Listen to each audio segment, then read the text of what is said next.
as the deer panteth for the water, so my soul longeth after thee. You alone are my heart's desire, and I long to worship thee. You alone are my strength, my shield. To you alone may my spirit yield. You alone are my heart's desire, and I long to worship thee.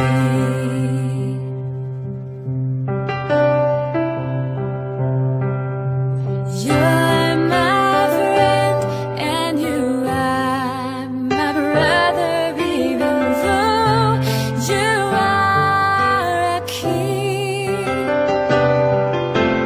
I love you more than any other, so much more than anything.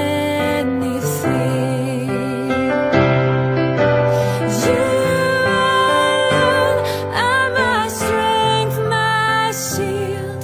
To you alone may my spirit yield. You alone are my heart's desire, and I long to worship thee.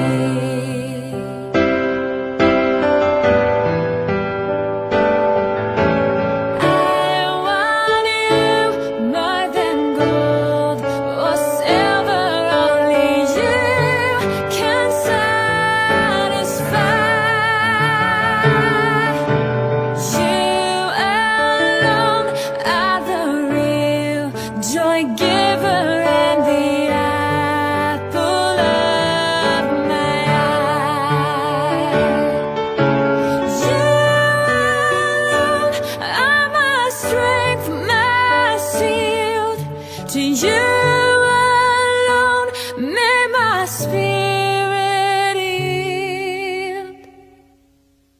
You alone are my heart's desire, and I long to worship thee.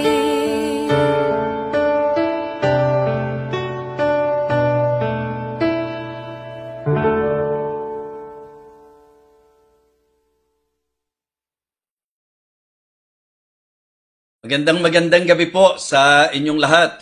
Nandito po tayong muli sa ating pong Feasting on the Divine Verses online ministry. Ito po ang inyong lingkod, Evangelist Fernando de Vega, na ang hangarin po ng puso ay ang patuloy na makapagbahagi po ng salita ng Diyos. At inaasahan ko po na ang bawat gabi-gabing pangangaral po natin ay nagiging pagpapala po sa bawat isa. Yun po yung ating pong prayer, na ito po'y makapagbigay ng enlightenment, syempre at the same time sa mga kapatiran, encouragement, at maging way din para ma-evangelize po natin ang ating pong mga mahal sa buhay at mga kaibigan para po sa tamang turo po ng Biblia patungkol po sa kaligtasan. So, gusto kong gamitin itong pagkakataong ito para pasalamatan patuloy ang ating pong mga prayer warriors. Thank you so much po. Malaking bagay po. At syempre, yung mga nagpapadala po ng mga special numbers, blessing po yan na makabahagi po kayo ng ministeryo na katulad nito. Kasi naniniwala po ako na magandang tanawin po mula po sa langit. Ano po? I'm sure God is very happy seeing that in spite of this situation,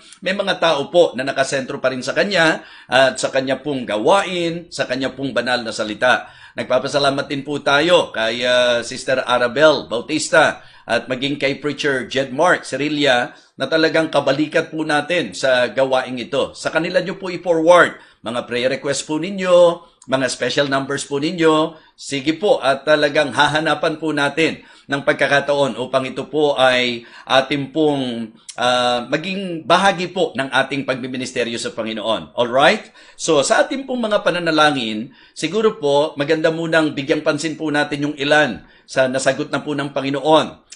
Si Sister Ann po, maayos na po ang kanyang pakiramdam.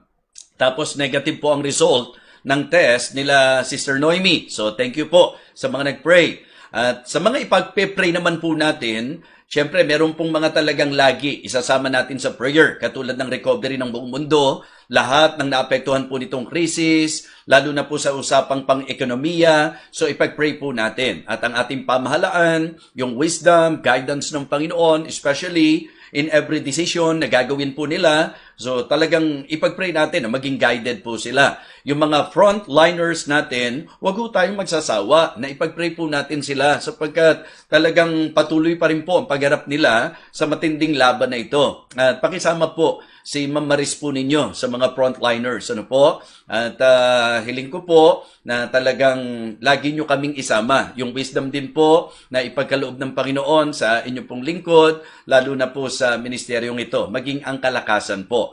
Tapos, ipanalangin po natin na yung pong mga naibigay na po sa atin na hanggang ngayon, talagang hindi pa po nasasagot. So, ipag-pray po natin.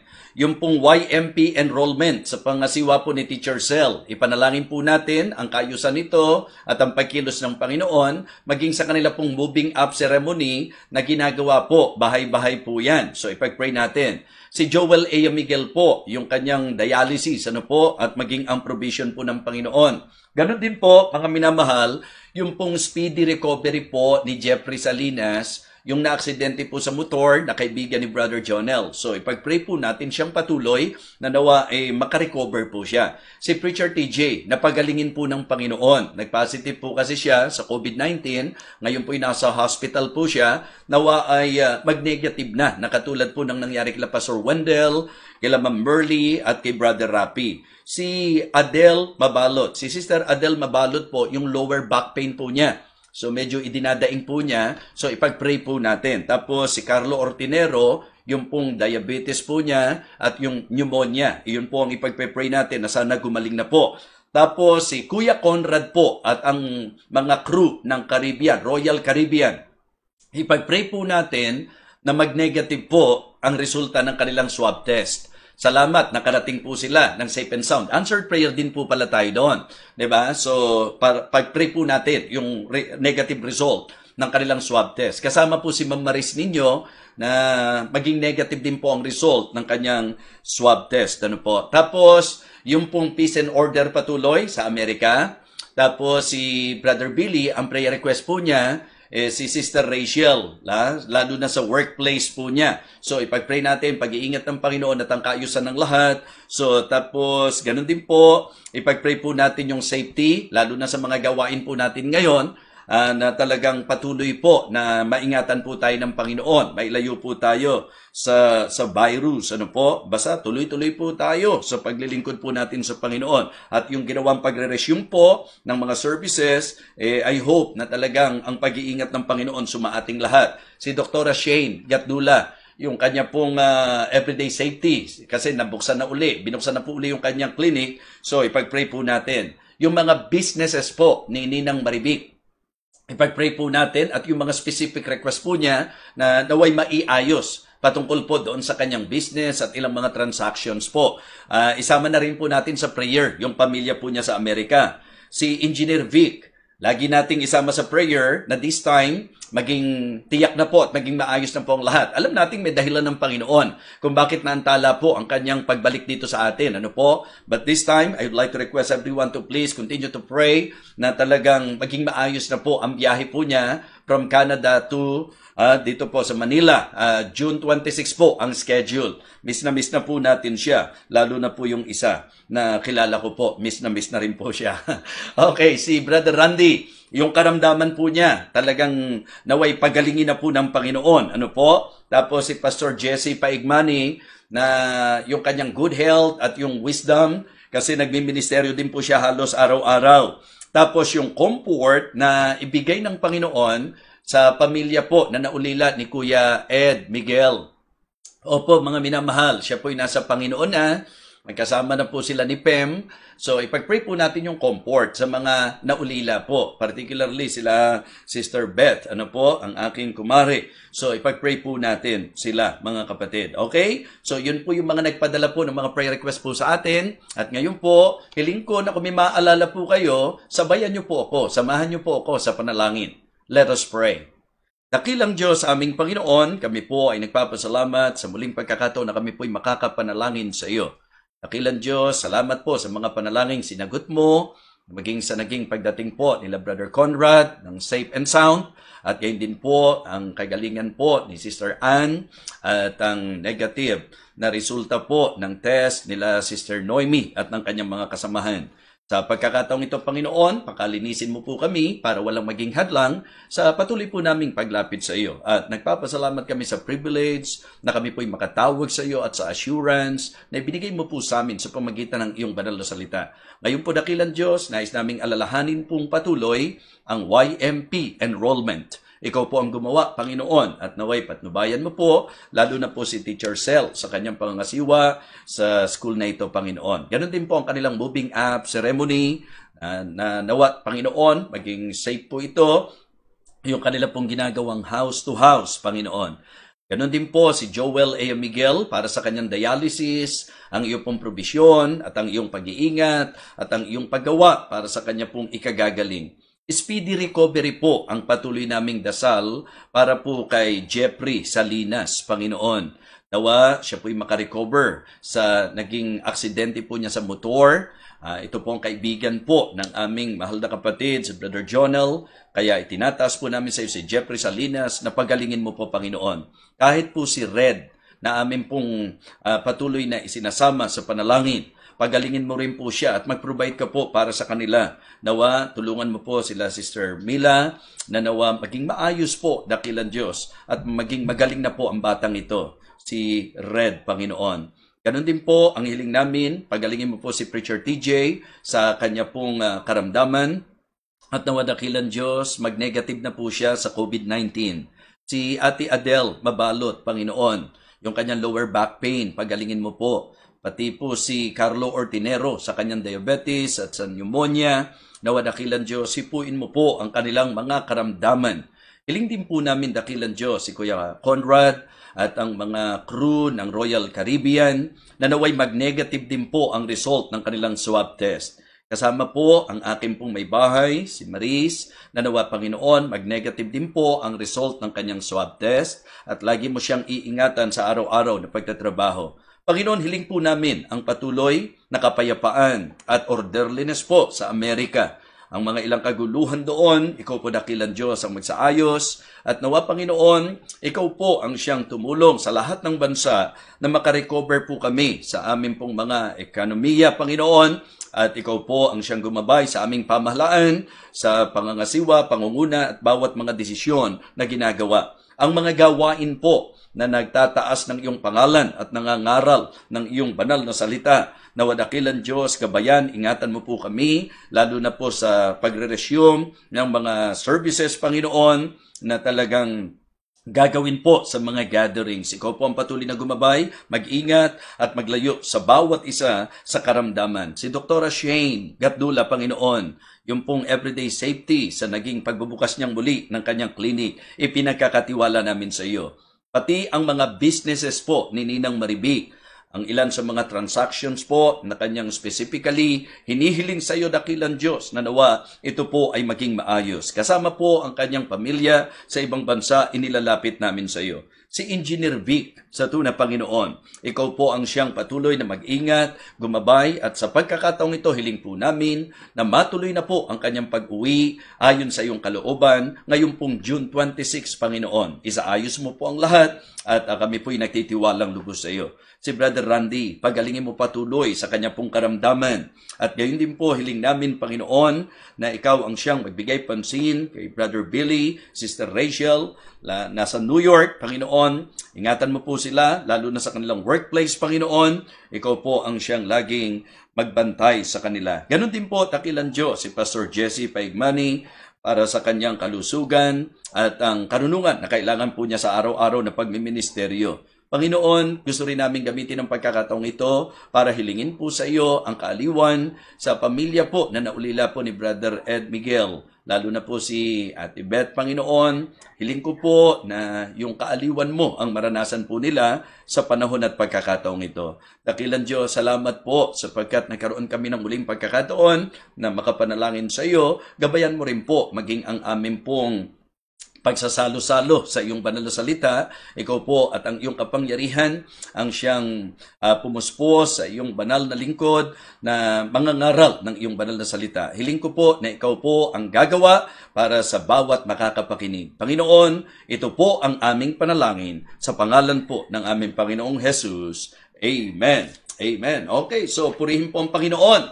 So tuloy-tuloy na po tayo. And this time, babati lang po tayo ng mga celebrants. Yung pong mga hindi natin nabati, kahit medyo late na po ito, maramdaman nyo pa rin po na mahalaga kayo sa amin. Belated happy birthday para kay Jemima Laus. Ito po ay ang magandang anak ni Pastor Perdy Laus na nagmana sa kanyang nanay. Ano po? So, birthday po niya kahapon. Ang hinayang na ako Nakita ko po kagabi. Sabi ko, late na, sayang. Pero anyway, ang promise ko, babatiin ko siya. Okay, Jemima, anak, happy birthday at sana patuloy ka pang pagpalain ng Panginoon. Ganon din po, belated happy birthday kay Celine Centeno. Si Sister Celine po ay ang kapatid natin sa lugar po ng Vegan. So, happy birthday Celine, at patuloy kayo na paggamit sa Panginoon sapagkat masarap ang buhay na ipinapagamit sa Diyos. Okay? This time, yung mga nagse-celebrate exactly today. Birthday po ng isa sa ating pong mahal na kapatid, si Sister Riza Flores. Ate Riza, happy birthday! At ang bati ni Kuya Chito rito nakita ko sa post niya, happy birthday sa aking magandang asawa. So, happy birthday Sister Riza. Patuloy kayong maging blessings sa gawain ng Panginoon, ikaw, yung buong pamilya ninyo. Okay? Ngayon po ay nagse-celebrate din ng birthday ang isa sa asawa ng pastor na kaibigan po natin. Ito po ay walang iba kundi ang wife ni Pastor Joey Ando. Happy birthday po, Ma'am Riza. Riza din po ang pangalan. At ang pagkakaalam ko po, hindi lang birthday ni Ma'am Riza ngayon. Mukhang anniversary pa rin nila ni Pastor Joey Ando. So, happy birthday and happy anniversary po. Salamat sa friendship. Ganon din po, birthday ngayon ni Sigen Austria. Kuya Sigen, happy birthday, Ang galing mo na lalong maggitara. Kaya sana pagka ayos na ang lahat, talagang patuloy kang magpagamit sa Panginoon. So, Kuya, happy birthday. Ganon din po, nais natin batiin si Brother Jupiter Arellano. Okay, Brother Jupiter, binabati ka namin ng masayang kaarawan. Si Brother Billy at saka si Sister Rachel, wedding anniversary naman. So, happy anniversary sa inyo, Brother Billy, Sister Rachel. So, yan po yung mga celebrants natin. I hope na kayo po ay lalong pasaganain, pagpalain ng Panginoon at ang talagang aming pong goal, mapasaya po kayo kahit sa simpleng kaparaan ng ito. Again, sa lahat ng birthday celebrants, sa lahat ng nag-anniversary, happy birthday po, happy anniversary po. At syempre, maganda rin po na kung sino man yung mga gumraduate po ngayon. Congratulations sa lahat po ng mga nag-gumraduate po. Purihin ang Panginoon, basbasan at pagpalain po tayo ng Diyos. This time, makikinig na po tayo ng special number para po sa ating pong preaching. Excited ako kasi part 3 po ito. Yes, pangatlong bahagi na po ito, yung preaching po natin. Kaya lang ito po yung kabilang panig po nung 2 gabing tinalakay po natin. So, bago po ang mensahe, makinig po tayo ng tanging bilang.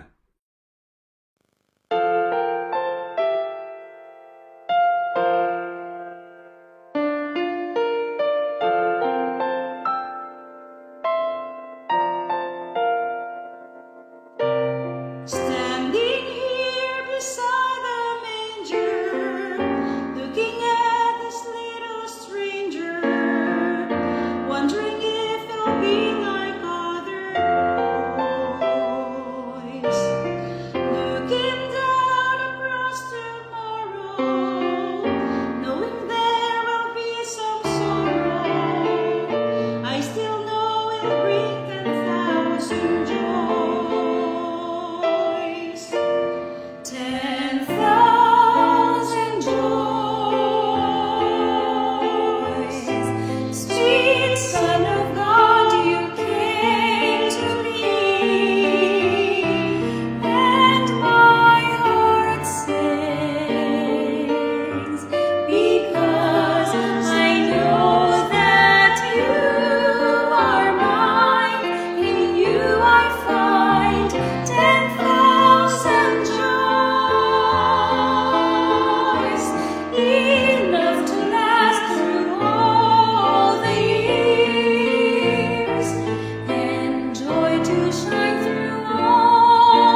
Amen. Purihin po ang Panginoon. Thank you, Ma'am Jack. Thank you, Ma'am Kisha. Mga asawa po ng pastor yan. Talagang nakaka-bless. Very gifted po sila sa pag-awit. At ang inaasahan po natin, may mga susunod pa. Amen? May mga susunod pa po. Blessing po. Blessing ang inyong awitin. Ngayon po, magpapatuloy na po tayo sa ating pong pinakahihintay. Ito po ay ang pangangaral ng salita ng Diyos. Ako po ay very excited sapagkat pangatlong pagkakataon na po ito. Natatalakay po tayo dito po sa iisang chapter, Deuteronomy chapter 28. Nung dalawang gabi, tinalakay po natin ang patungkol sa usapin ng pagpapala ng Diyos at buhay na pinagpala ng Panginoon. Ang title po ng naging message natin na may part 1 at part 2, yung pong Let the Blessings Come and Overtake Thee. Nakita nyo po na magandang ito ang maging pangarap natin, maging prayer natin, na yung buhay natin, hindi lang tayo basta Kristiyano, kundi talagang buhay na talagang sinasamahan,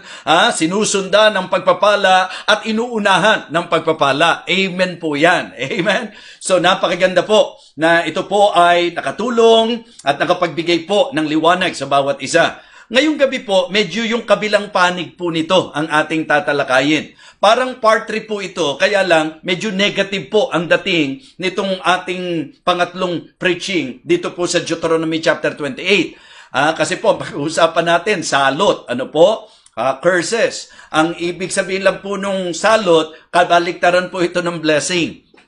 Diba? Very negative po yan. Salot. At sa bayan po ng Panginoon, yun po ang pakikipag-ugnay ng Diyos sa kanila. Sa pamamagitan ng pagpapala at sa pamamagitan po ng salot. Ang sabi nga po ng talata, di ba, natatandaan nyo po, na blessing if you obey the commandment of the Lord your God. Curse if you will not obey. So, yun po, ganun ang talagang pakikipag-ugnay ng Diyos sa kanyang bayan. Kaya ngayon po, nakadalawang gabi na tayo sa usapin ng blessing, mag-usap din po tayo patungkol sa usapin ng salot. Bakit? Hindi po para ito ang pangarapin natin, kundi para tayo po ay mabigyan ng masasabi nating aral, babala, paalala, at ito po'y maging pakinabang pa rin po. Kahit negative itong message na ito, positive pa rin ang magiging resulta nito kapag ang attitude po natin tama. So, ang magiging teksto po natin, Deuteronomy chapter 28, verses 15 and 45. At ang title po ng message natin, natatalakayin ngayon, Don't let curses come and overtake thee. Don't let curses come and overtake thee. Pansinin niyo po itong dalawang talata na gagawin po nating teksto dito po sa ating mensahe. Verse 15 and verse number 45. Ganito po ang sabi ng Bible. Verse 15. But it shall come to pass, if thou wilt not hearken unto the voice of the Lord thy God, to observe to do all his commandments and his statutes, which I commanded this day, that all these curses shall come upon thee and overtake thee. Verse number 45. Moreover, all these curses shall come upon thee, and shall pursue thee, and overtake thee, till thou be destroyed. Because thou hearkenest not unto the voice of the Lord thy God, to keep his commandments and his statutes, which he commanded thee. Manalangin po tayo. Dakilang Diyos, sa iyo po ako muling nagtitiwala, na sa aking pangangaral na ito, ako po ay iyong gagabayan. May you give me wisdom, O Lord, as I preach your word, and please empower me. Fill me with your Holy Spirit, O God, and please reach and touch the heart of your people. Talk to us through your word, Heavenly Father. Again, ang lahat ng ito ay amin pong ipinagkakatiwala sa iyong makapangyarihang kamay, sa pangalan po ng aming Panginoong Jesus. Amen. Amen. Okay, pansinin po natin. Halos binaligtad lang po, di po ba? Sa verse number 2, balikan nyo po. Hindi ba ang sabi rito, and all these blessings. Ngayon, ang tatalakay natin, and all these curses. Ang sabi po, and all these blessings, ang sabi ng verse number 2, shall come on thee and overtake thee if thou shalt hearken unto the voice of the Lord thy God. Sa verse 15, ang sabi naman, but it shall come to pass if thou wilt not hearken unto the voice of the Lord thy God to observe to do all his commandments and his statutes, which I commanded this day, that all these curses shall come upon thee and overtake thee. Na-notice niyo po? Hindi magiging mahirap unawain kasi yung kabaliktaran lang po. Kasi ang maliwanag na talagang operasyon ng Diyos, yung pakikipag-ugnay ng Diyos, katulad ng sinasabi ko po sa inyo, talagang sa pagsunod, may pagpapala, pero may salot kapag sumusuway. Diba? Paulit-ulit po sinasabi natin yan. Kaya wala kang ibang sisisihin. Pag ang buhay natin sinalot, mga minamahal, pag ang buhay natin napasama, mga minamahal, pag ang buhay natin magdurusa, mga kapatid, wala kang pwedeng ituro. Kasi inilagay ng Diyos ang kapasyahan sa atin. Remember, di ba? Ang blessing ng Diyos, conditional yan eh.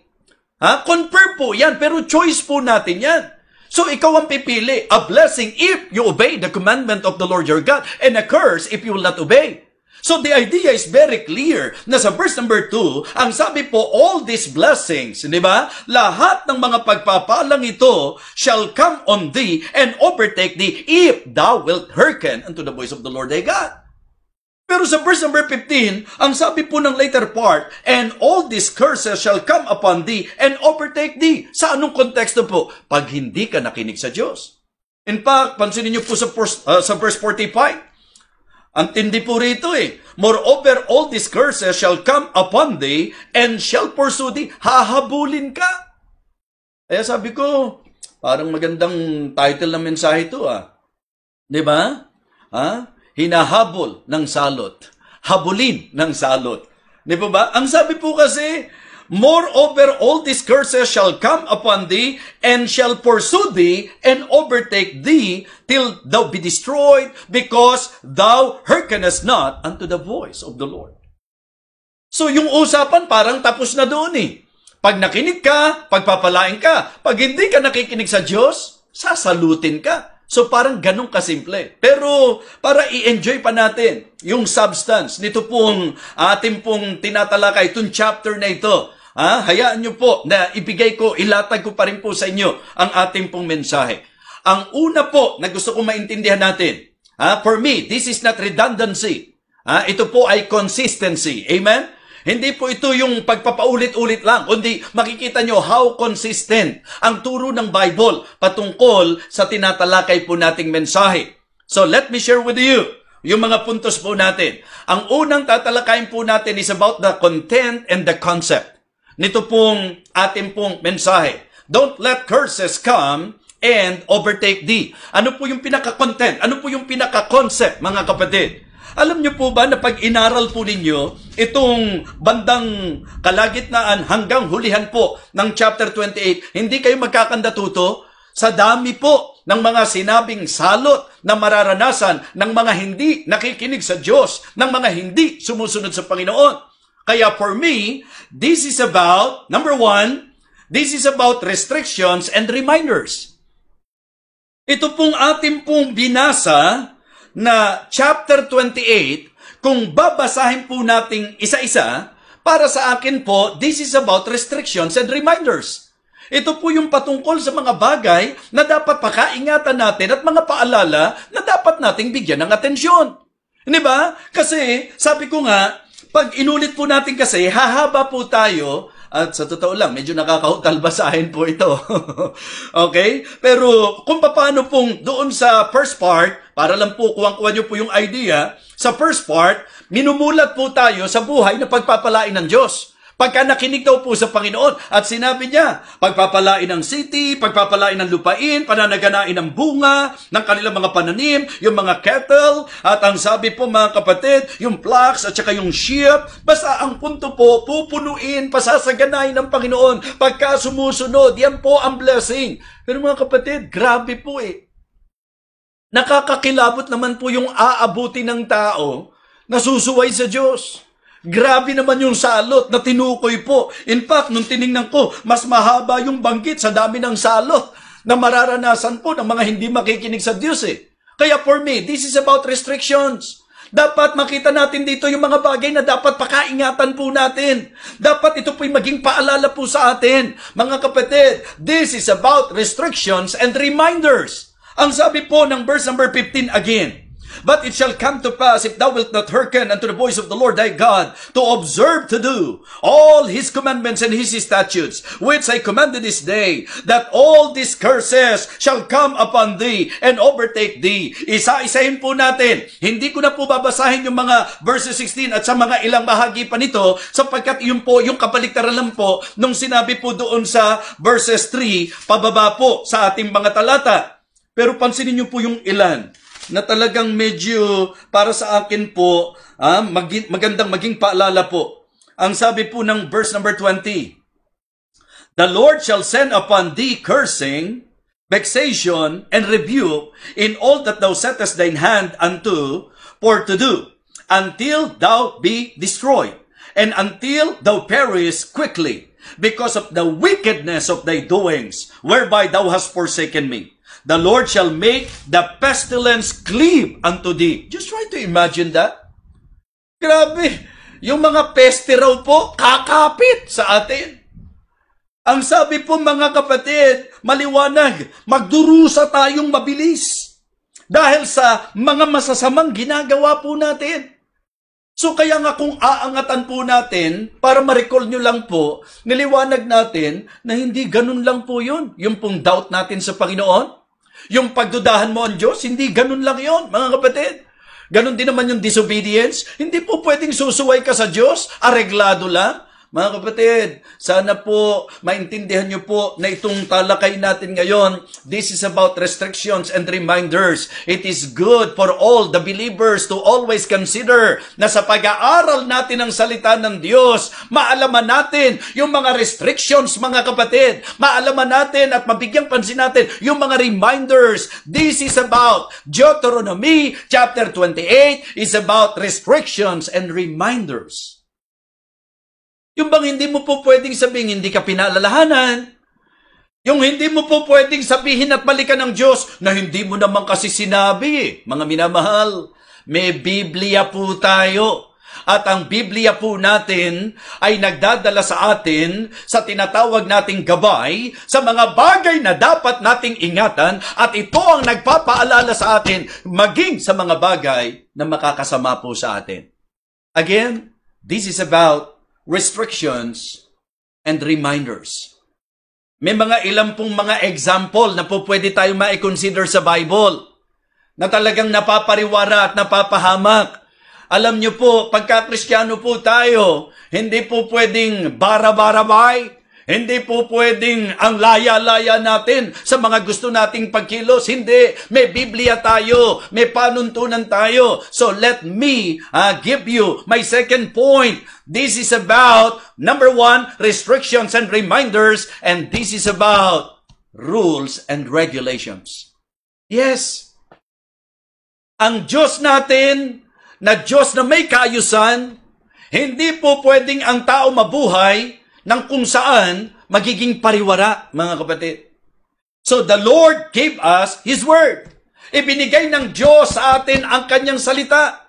Dito po sa Kanyang salita, makikita natin yung Kanyang mga do's and don'ts. Dito sa Kanyang salita, makikita nyo po kung ano ang Kanyang programa, kung ano ang Kanyang plano, kung ano ang Kanyang kautusan, kung ano po mga bagay na dapat nating gawin. At ito ang isang bagay na gusto kong bigyan ng diin sa inyo. Sa usapin ng pagpapala, ito'y nasa pagsunod, pero sa usapin ng salot, ito ay nasa pagsuway. Kaya mag-ingat ka na suwayin mo ang utos ng Panginoon. And always be reminded of this very thing. Para sa akin, paalala po ito eh. And then sa idea po ng rules and regulations, kasi ang isang Kristiyano, dapat may Diyos na sinusunod. Dapat may panuntunan na sinusunod. At dapat marunong po tayo, even doon sa punto na ma-regulate natin ang sarili natin. Na hindi yung lahat ng gusto natin, gagawin natin. Sana medyo nag-iisip tayo, kalooban ba ng Diyos to o hindi? Diba? Ini-establish ko lang po sa inyo, ang ating pong tinatalakay is the content and the concept nito pong ating pong mga talata, mga kapatid. This is about restrictions and reminders. Sige po, basahin nyo po yan. Pag-aralan nyo po yan. Hindi ba ito ang lumalabas? This is about restrictions. Hindi ba? This is about reminders. Mga paalala ng Panginoon yan sa kanyang bayan. Mga kapatid, yan po dapat maging mahalaga sa atin. At bukod sa lahat ng mga paalalang ito, ipinakita ng Diyos na dapat meron tayong rules na sinusunod. Amen? We should learn to follow the God-given rules. Diba? We should know His regulations, mga kapatid. How God is operating. What is the plan of God? Ano po yung gusto ng Diyos? Ano po yung hindi gusto ng Diyos? Ano po yung laban sa Diyos? Ano po yung kalooban ng Diyos? Mahalaga po yan. Mga kapatid, importante na tayo po ay mayroong rules na sinusundan. Importante po na marunong tayo na magbigay pansin sa mga regulations. Hindi ako, hindi ikaw. Ang Diyos ang magbibigay sa atin ng rule. Ang Diyos ang dapat masunod sa kanyang mga regulations, mga kapatid. So, dalawang bagay na po yan. This is about restrictions and reminders. Ang challenge ko po, basahin nyo. Di po ba? Kasi pag ako bumasa, nabubulol na po ako eh. Pero sa sampulan po natin mamaya. Gusto ko lang bigyang pansin itong tatlong sunod-sunod na ito patungkol sa content at saka sa concept na ating pong sinesentruhan ngayon. Okay? Pangatlo po, this is about response and result. Diba? Kung ano po yung ating magiging tugon. Diba? Kung ano po ang magiging kapasyahan natin. Ano po ang gagawin natin? Nilinaw na po na ang mga sumusunod, ang sabi ng Bible, all these blessings shall come on thee and overtake thee. Malinaw po yan. Latag na katotohanan po yan na sa pagsunod. At alam mo yan, kapatid. Alam ng bawat isa yan na sa ginagawa natin pagsunod sa Diyos na pagpapala tayo. At alam mo rin na sa mga panahong sumusuway ka, napapariwara tayo, napapasama tayo. Kung baga, mga kapatid, sa simpleng ilustrasyon, hindi ba? Yung mga magulang natin, tingnan nyo po, yung mga masuwayin sa magulang, napapaganda ba buhay? Eh di lalo na sa usaping sa Diyos. Pagka sa magulang, sumuway ka, napapariwara ang buhay mo. Eh di lalo na kapag ang Diyos pa ang sinusuway mo. At yan po ay maliwanag na itinuturo sa banal na kasulatan. Mga kapatid, ikaw ang tutugon. Sinabi sa iyo na sa pagsunod, pagpapalain ka. At ang pagpapala, ang sabi ng Biblia, talagang yan ang susunod sa iyo. Mauuna sa iyo yan pagka nakikinig ka sa Panginoon. Pero sinabi rin po na kapag hindi mo siya pinakinggan, kapag sinuway mo siya, ano ang sabi po ng Bible?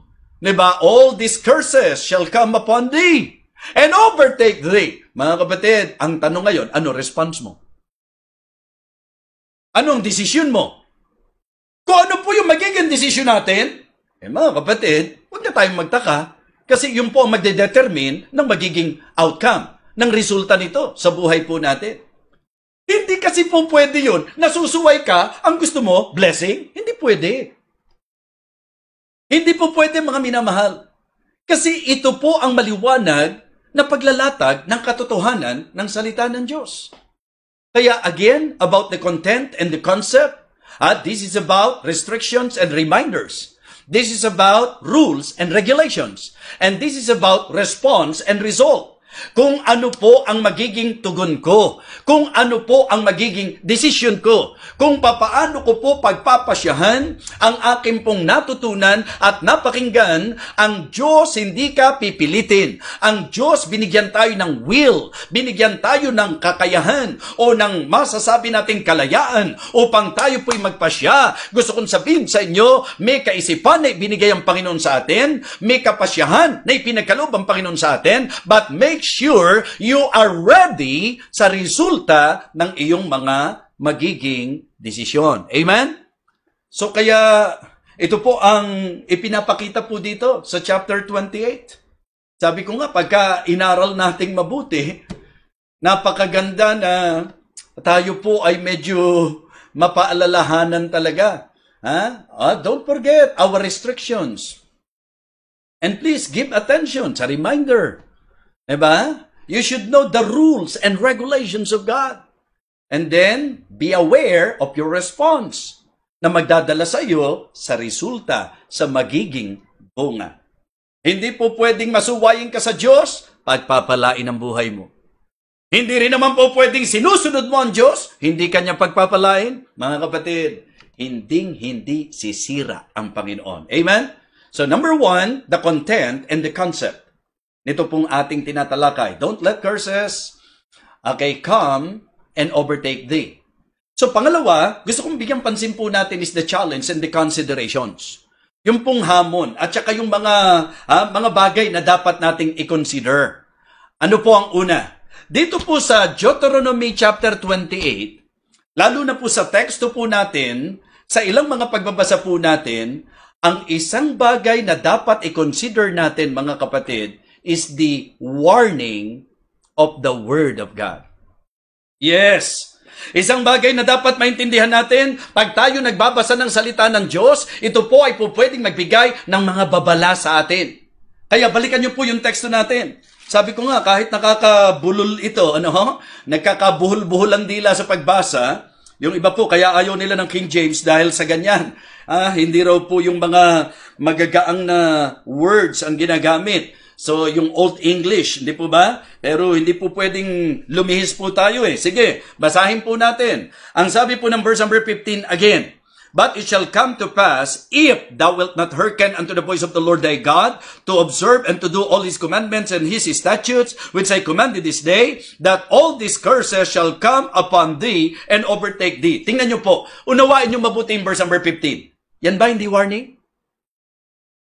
Maliwanag na warning sa kanila yan, Pag hindi ka nakinig sa tinig ng Panginoon, pag hindi mo ginawa, pag hindi mo ginawa ang sinasabi at ang kautusan ng Panginoon, all these curses shall come upon thee and overtake thee. Warning.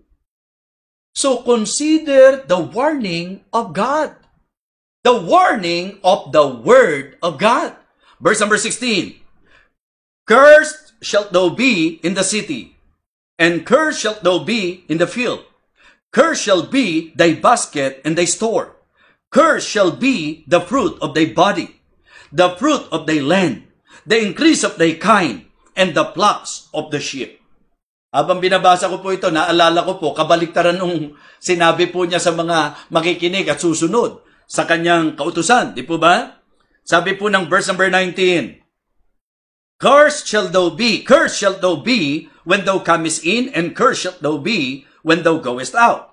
The Lord shall send upon thee cursing, vexation, and rebuke in all that thou settest thine hand unto for to do, until thou be destroyed, and until thou perish quickly, because of the wickedness of thy doings, whereby thou hast forsaken me. The Lord shall make the pestilence cleave unto thee, until we have consumed thee from off the land, whither thou goest to possess it. Mga kapatid, lahat yan, pagka binasa nyo po, grabe po, ito yung warning ng Panginoon. Isipin nyo po yung line-up. Just try to consider the listings. Di ba? Yung listahan po ng mga salot. Warning to, mga kapatid. Ikaw, sa buhay po natin. Tingnan nyo po, kahit ang mga bansa. Tingnan nyo po ang nangyayari sa mga bansa na lumilihi sa kalooban ng Panginoon. Kasi ang mundong ito talagang nakahilig sa kasamaan eh. Kaya mga nararanasan natin, mga kapatid, so yan po yung mga kalabit, yan po yung mga paalala. Kaya dapat po medyo magising po tayo, matauhan po tayo. Ngayon, kung hindi natin makayanan bilang isang bansa, sana po bilang gawain ng Diyos, sana po bilang pamilya, sana po bilang individual, huwag kang maging masuwayin sa Diyos, huwag kang mabuhay sa kasamaan, huwag kang mabuhay sa paglihis, huwag kang mabuhay sa alam niyo po yun, sa mga bagay na hindi kalugod-lugod sa Panginoon. So, napakahalaga po. Imagine nyo po, warning ito eh.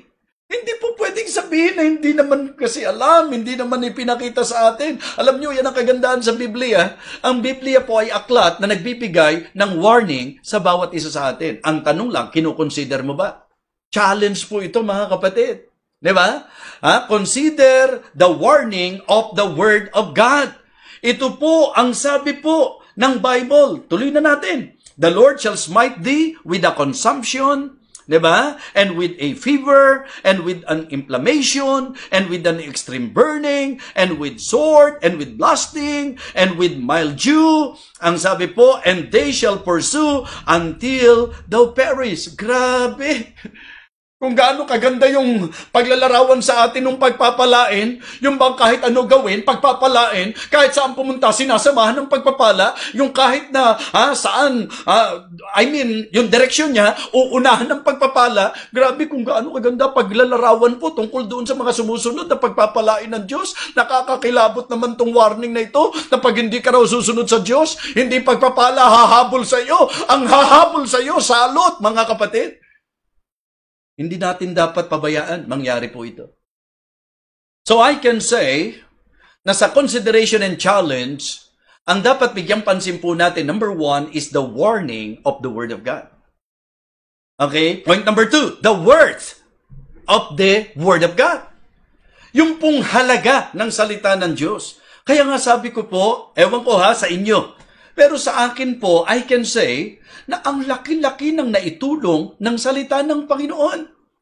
Diba? Maraming bagay po, mga kapatid, na nai-enjoy po natin dahil sa pinahalagahan natin ng salita ng Diyos. Don't you ever ignore the Word of God. Let us consider this book na napakahalaga, na napaka-precious, mga kapatid. Talagang more than precious gold, mga kapatid. Diba? More to be desired than precious gold. Ang sabi po, I esteem the word of His mouth more than my necessary food. Huwag niyong pababayaan ng Biblia. Huwag niyong babaliwalay ng Biblia. Hindi siya pang-istante, mga kapatid. Ang Biblia ay dapat binabasa. Kapag ka nakikinig tayo ng preaching, bigyan natin ng halaga. Huwag nating babaliwalay ng salita ng Diyos. Mga kapatid, ang Diyos ay nangusap sa bayan. At sinabi ng Panginoon ang patungkol sa kanyang babala. Kaya nga sabi ko po sa inyo, it is good to consider the importance of the Word of God sa ating buhay.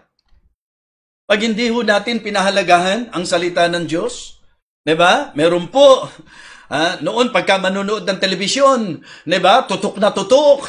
O tayo po minsan, pagka ang nabuksan po natin, mga preaching na katulad nito, ang tanong, talagang nagiging interesado ba tayo? Ito po'y nakadepende sa kung paano mo at gaano mo pinapahalagahan ang salita ng Diyos. Let us consider also the worth of the Word of God. Napakahalaga po ng Bible. Tingnan niyo po. Sa 2 Timothy chapter 3 and verse number 16, ang sabi po ni Apostle Paul hanggang 17, all scriptures is given by the inspiration of God and is profitable for doctrine, for reproof, for correction, for instruction in righteousness, that the man of God may be perfect, truly furnished unto all good works. Kaya nga doon pa lang, pagka inaral nyo po, gaano siya kahalaga? Kasi pag ang kailangan po natin matutunan ang tamang doktrina, Biblia ang kailangan mo. Kung kailangan po nating malaman ang tama at mali, Biblia ang kailangan mo. Kung kailangan pong tayo'y sawayin, kung kailangan pong tayo'y sansalain, kung tayo po'y kailangan gabayan, Biblia po. Kaya para sa akin, it is really hard to live away from the Bible. Diba? Kaya ang bayan ng Diyos, yan ang isang bagay na dapat nilang i-consider. Diba? Yung halaga ng salita ng Diyos. Mga kapatid, we need to consider the warning of the Word of God. Number 2, the worth, yung halaga ng salita ng Diyos. Number 3, the weight of the Word of God. Ano po yun? Yung bigat, yung timbang nito. Give weight. Huwag pag nagsalita ang Diyos, ite-take natin lightly. Mali po yan. Lalo na to, yung ganitong katindi na sinabi ng Diyos sa kanila. Ang sabi niya sa bayan niya, pag sumunod kayo sa akin, kayo ay pagpapalain, susundan kayo ng pagpapala, uunan kayo ng pagpapala. Pero kapag hindi kayo nakinig sa akin, pag hindi nyo binigyang halaga ang aking salita, tatandaan nyo ito, salot ang susunod sa iyo. Salot ang hahabol sa iyo. Salot ang mangunguna sa iyo. Grabe po yan. Diba? Ngayon, babaliwalain natin. Alam niyo sabi ng Bible, be not deceived. God is not mocked. Pag sinabi ng Diyos, mga kapatid, gagawin niya yan. Now, meron pong mga ilan na nag-iisip. Naalala ko po si Jonah. Sabi ni Jonah, merciful lang Diyos eh. Alam ko namang mahabagin kayo. Alam ko namang hindi mo gugunawin yan eh. Gusto ko lang sundan po yung takbo ng isip ng ilan sa mga tao. Hindi hahayaan ng Diyos na mapahamak ang tao. Hindi hahayaan ng Diyos na masalot ang tao. Bakit? Merciful siya. Diba? Gracious siya. Long-suffering siya minsan po, yun ang mga hina-highlight natin Pero dapat, sa pag-aaral po ninyo, pag-aralan natin talaga yung talagang kalahatan o kabuuan ng katangian po ng ating Panginoon. Oo, merciful siya. Oo, gracious siya. Oo, long-suffering siya. Pero gusto kong malaman niyo po na siya po ay just at siya po ay holy.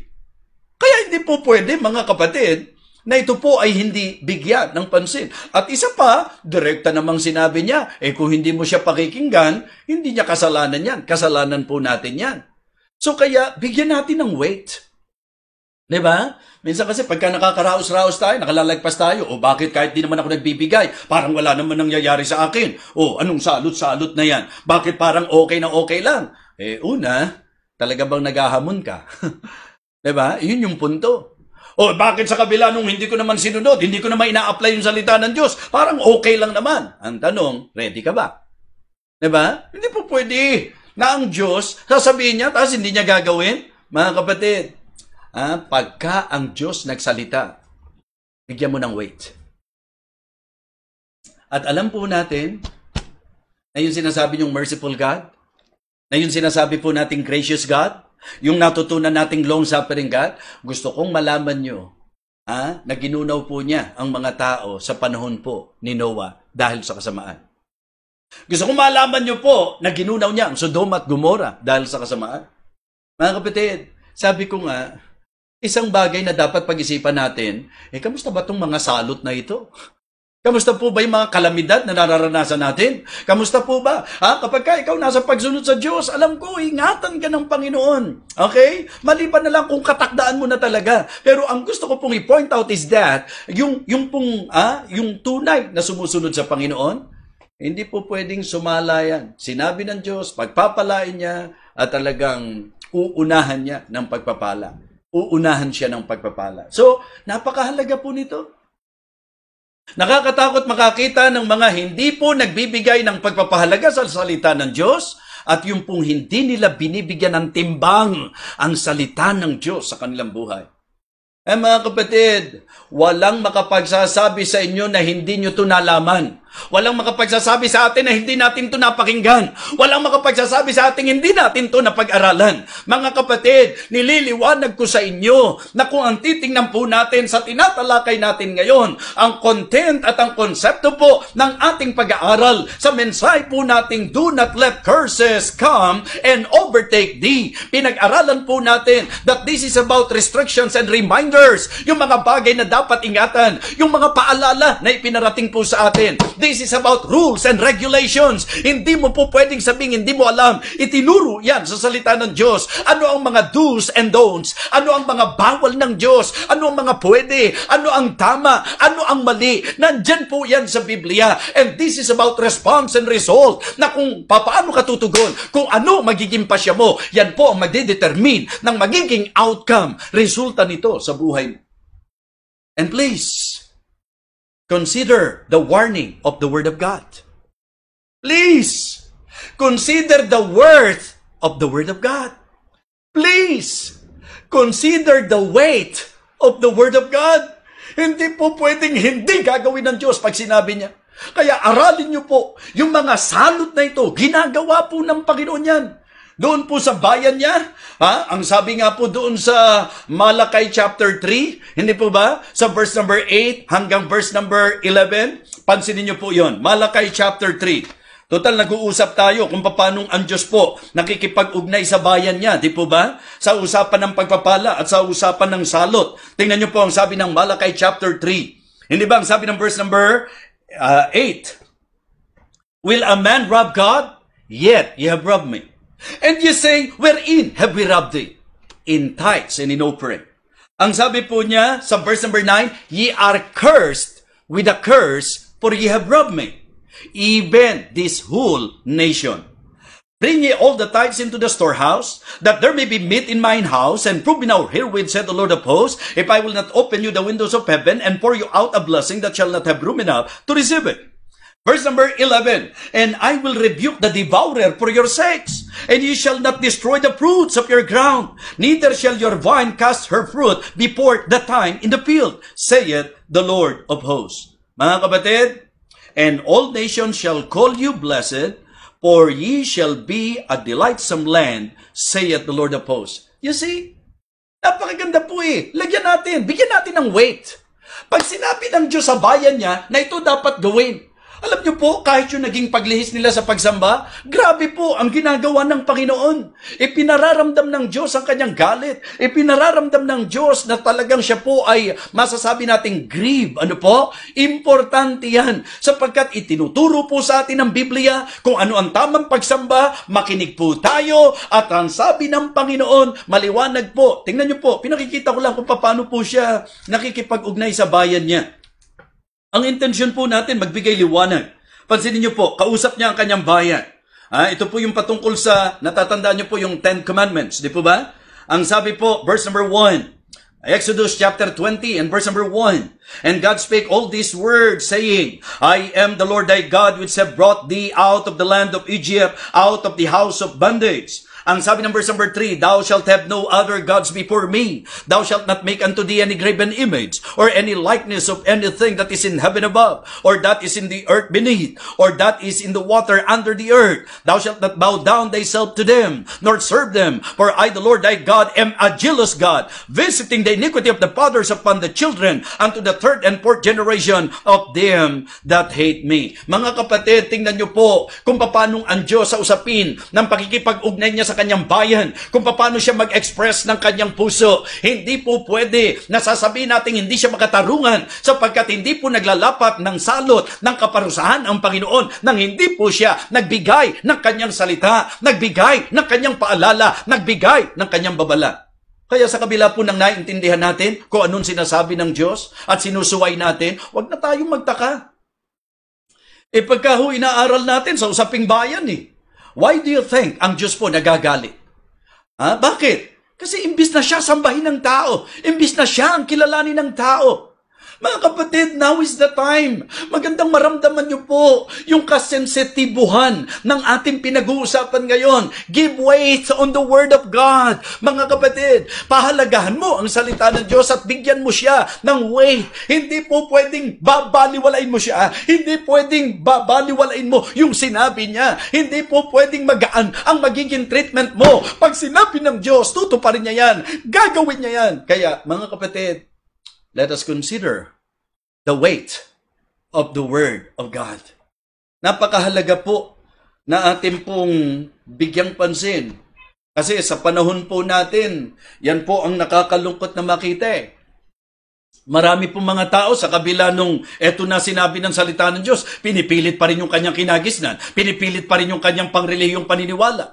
Ang tanong, ano ba talaga ang mas bibigyan mo ng weight? Yung sinasabi ng salita ng Diyos o yung mga wala namang batayan na ating pong pinangahawakan? Yung mga pinaniwalaan po natin, yung mga ginagawa natin. Alam niyo po, I can say na ang isa sa maganda na maranasan ng isang tao yung pong magkaroon siya ng klarong unawa na lahat ng gagawin niya sa usaping espiritual, sa usaping paglakad, sa usaping pamumuhay ay nakabatay sa kung ano yung sinabi ng salita ng Diyos. Amen?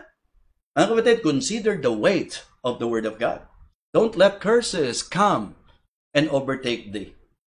Sabi ko nga, pag binabasa ko yung 45, natatakot ako.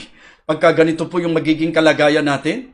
Yung bang ang sabi po, verse number 45 ulit. Pansinin niyo po. Moreover, all these curses shall come upon thee. Anong susunod? And shall pursue thee and overtake thee. Hindi lang darating sa iyo, kundi hahabulin ka, mga kapatid. Kumbaga, hahantingin ka ng salot. Yun po ang dapat seryosohin natin. Hindi po pwedeng magaang nating titingnan niya. Tatandaan niyo po, hindi napapabiro ang Diyos. Siya bilang makatarungan Diyos, siya bilang banal na Diyos, hindi niya pwedeng palagpasin kapag ka po sinusuway siya. Kaya nga, ingat lalo na yung mga madalas, suway ng suway sa gusto ng Diyos. Ingat po, ingat po, ingat po.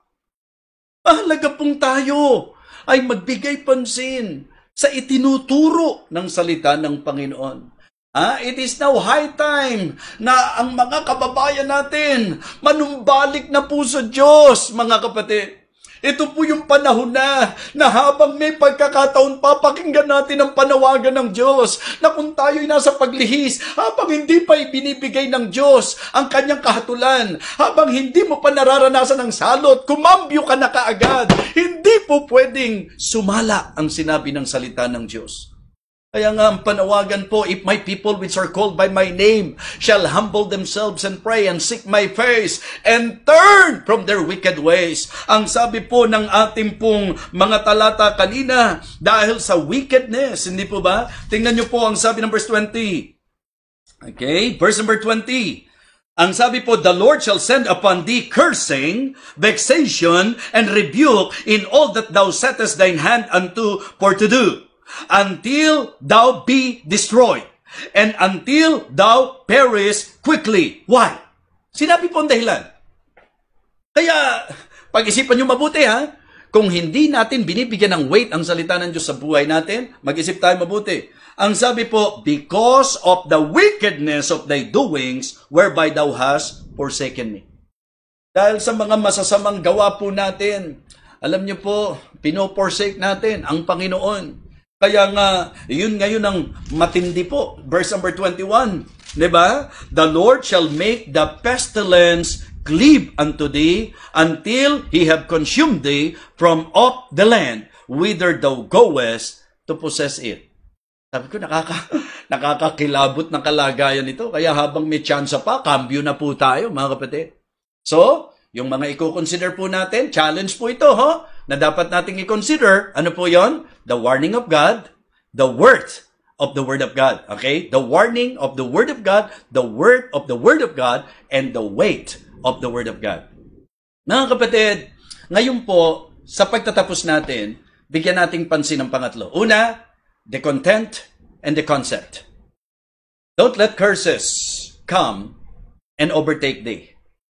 Dito sa chapter 28, nakita natin yung content at saka yung concept. The considerations and challenge. Now this time, how about the concern and conclusion? Diba? Ano yung dapat nating maging paglulundo sa mga katotohanan na napakinggan po natin? Okay? Number 1, beware with your choice. Beware with your choice. Ako at ikaw ay may kapasyahan. Sabi ko nga sa inyo, yung response natin, yung resulta nito, depende sa kung ano po yung naging response natin. So ano ngayon ang conclusion natin? Beware with our choice. Diba? Yung bawat ginagawa mo, bago ka humakbang, tiyakin mo muna, salita ba ng Diyos yan? Baka may warning ang salita ng Diyos sa iyo na huwag mong gawin yan. Di po ba? Yung halaga ng salita ng Diyos, yung weight ng salita ng Panginoon. Mga kapatid, ang linaw-linaw. Pagka susunod ka, pagpapalain ka. Pero pag sumuway ka, sasalutin ka. Mag-ingat ka ngayon. Beware with our choice. Number 2, be watchful with our choice. Tingnan nyo po yung mga nilalakaran natin. Aralin nyo po. Aralin nyo po yung mga pinagpapasyahan natin. Be watchful. Baka hindi natin namamalayan. Nandun na pala tayo sa biyaheng salot. Baka hindi natin namamalayan. Nasa kalagayan na pala tayo na kung saan, ayon sa salita ng Diyos, entitled na tayo sa salot. Be watchful with your choice. Before taking any move, mga kapatid. Before you take and you make any decisions sa buhay po natin, una, ingat. Pangalawa, watchful.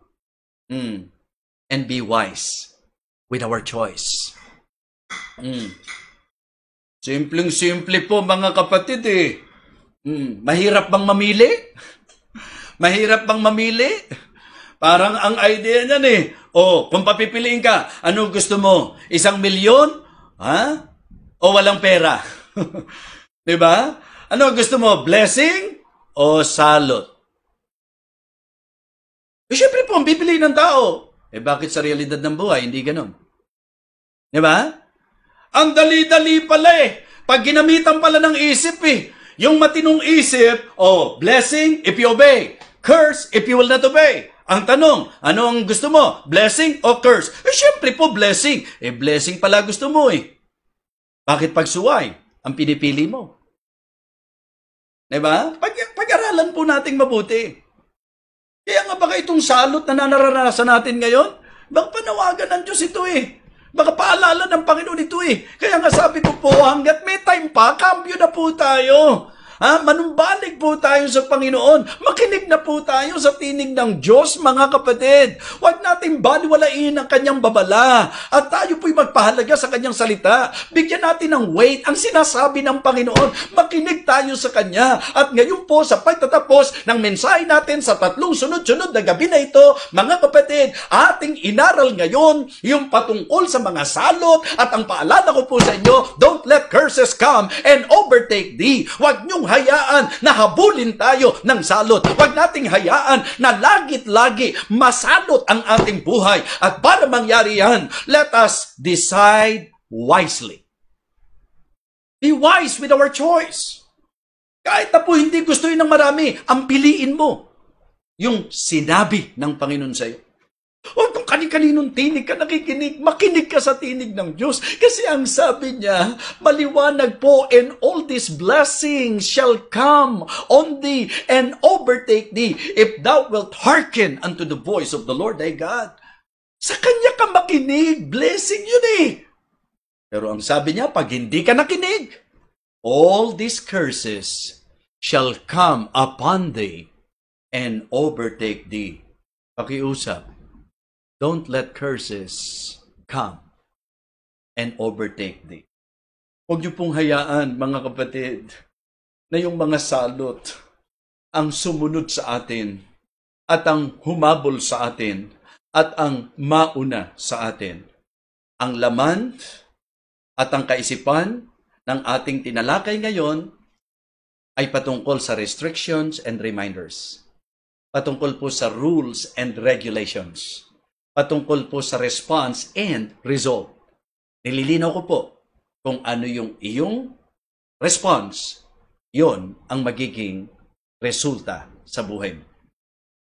At sa considerations po, sa mga challenges po mga kapatid, okay, let us consider the warning of the Word of God, the worth of the Word of God, and the weight of the Word of God. Pag sinabi ng Diyos, bigyan mo ng halaga. Pag sinabi ng Diyos, bigyan mo ng atensyon. Hindi po pwedeng ganun lang yon. Tiyak yun, mga kapatid. And then, sa ating pong concern and conclusion, beware with our choice. Be watchful with our choice. And be wise with our choice. I hope and I pray na yung 3 sunod-sunod na gabi na ito ay maging malaking pakinabang po sa buhay po natin. At ang panalangin ko po, sana habang nakikinig po kayo sa akin, ang nararamdaman nyo po mga kapatid ay yung sinseridad na wala po tayong intensyon kundi ipangaral lang po ang salita ng Panginoon upang ang bawat isa po ay totohanang mapagpala, paliwanagan at makinabang sa salita ng ating Panginoon Diyos. Muli po, maraming salamat. Paalala, don't let curses come and overtake you. Mga kapatid, manalangin po tayo. Dakilang Diyos, purihin ka. Salamat po sa iyong banal na salita. Nawa Panginoon, ikaw po ang siyang nakapangusap. At naway nakilos mo ang bawat isa at nagkaroon po ng konbiksyon ng banal na Espiritu. Yung po bang kung nakita po namin sa pakikinig namin na meron kaming paglihis, magpapasya kami na manumbalik sa iyo, Panginoon.